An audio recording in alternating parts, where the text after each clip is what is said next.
So I was thinking about owlbears and thought it'd be fun to make a rough draft of an owlbear adventure, and like everything else ever made, we must first figure out how and if this is any different than every other owlbear adventure that has ever existed, you've ever heard of, ever played in. So I decided on the rule of 3 for this one. I know we had 1, now we have 3. Truly only a mastermind could come up with this plan, but the rule of 3 is fun, so I'm gonna make today's flavor body, mind, spirit. But before we delve deeper into the ways of this monster, we need to establish stakes, and today that will be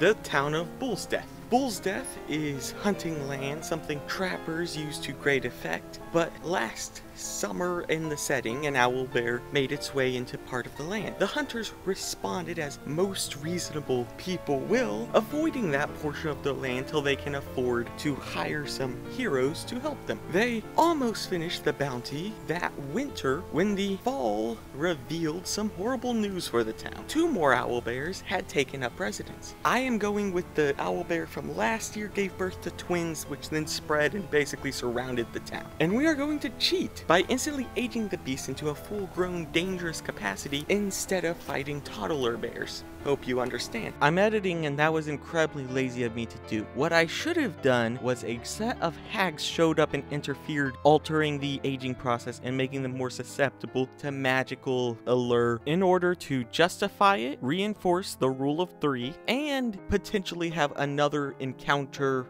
quest available after the owlbears are taken care of. So now the hunters must attempt to cross through the bear territory and are able to hunt in land that is a good ways away from their homes. It's made the profession incredibly hazardous, and their only saving grace is the bounty that they got together and sent out. But now it's a bounty for 3 bears instead of 1, meaning you're asking the heroes to do the work of 3 jobs for the value of 1, which is very irritating to most groups, which means your group has a special reason they care, or maybe they're just noble. Alright, let's get started on those owlbears. First, we are doing dungeons, and I need to figure out how to get each of them into a dungeon arrangement. Second, I am copy-pasting the lair and legendary action bits onto them for peak boss instead of peak random encounter energy. And finally, like I said before, we have 3 of them, and we're theming them on body, mind, soul. Let's start with soul. The soul will be the mother bear that conceived the twins that took over the other sections of the town. In truth, it died in childbirth and has since taken a ghostly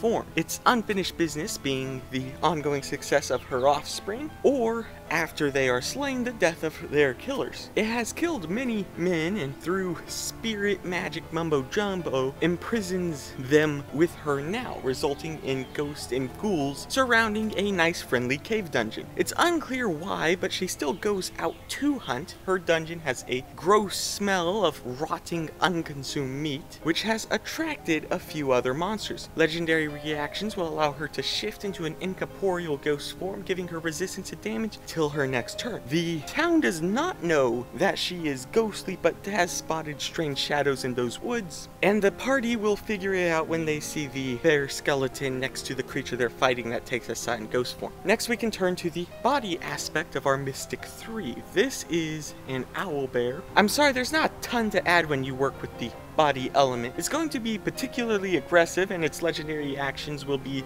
move a bit, make an extra attack, but we need to add more monsters to the dungeon bit. So I'm thinking plants are not going to be attacked by the bears naturally, so let's go with those. So what I'm saying is we have a series of plants with intelligence and have chosen the bear, and like the bear, because he keeps herbivores away, keeps them from being eaten. As a result, when they see a group of people with weapons seeking out the bear, they attempt to stop the loss of their protector. We would describe to the players how this portion of the wilderness is particularly overgrown, likely because much of the game was driven out, and navigating starts to require checks with high DCs, and eventually the plants will attempt to harm the players themselves, maybe subtly with thorns at first, but eventually, if any, are fast moving by taking up physical form. This owlbear has a nest made of poison ivy built next to a pond, nice and straightforward. And finally, we have the mind. Now, I'll take a moment to note that owlbears are generally more bear than owl, so it's easy to forget how the owls changes their traits. There are a few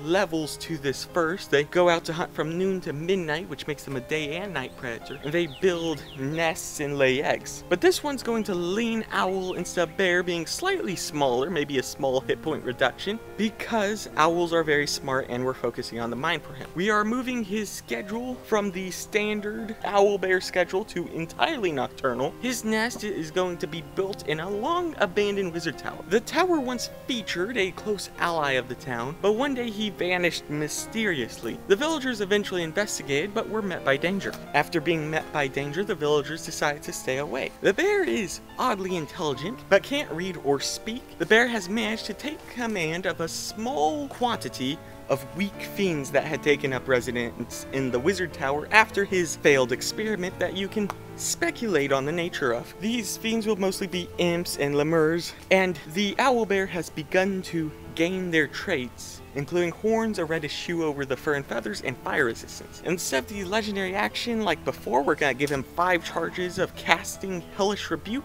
Additionally, he is on the verge of full sentience, which he will have finished achieving if he is the last one to be hunted, in which case he may speak to the players. He is evil, doesn't matter that he has intelligence. I know I described this as mind, body, and soul, but if you're looking at the pillars of D&D monsters, it's a bit closer to undead, demons, and abominations. Just a funny thought. Thank you for your time.